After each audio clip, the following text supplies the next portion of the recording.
కట్ను ఏం చేసుకుంటావో చేసుకో. 3 నెలల నుంచి బండి ఈఎంఐ కట్టట్లేదు. సార్ ఇలా ఏదేమైనా ఒక్క ఈఎంఐ అయినా కట్టేస్తాను సార్. గంటలో కట్టకపోతే ఇంటికి వచ్చి బండి తీసుకెళ్తా. సరే సార్. అరే ఒక 5,000 ఉంటేవరా? నా దగ్గర లేవురా. అయినా దేనికి? బండి ఈఎంఐ కట్టాలరా. పోనీ 2,500 ఉన్నాయివరా? రే నేను కూడా ఈఎంఐ కట్టాలరా.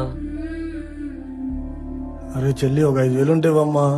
దేనికన్నయ్యా? బండి ఈఎంఐ కట్టాలి. గంటలో కట్టకపోతే బండి తీసుకెళ్లిపోతారంట.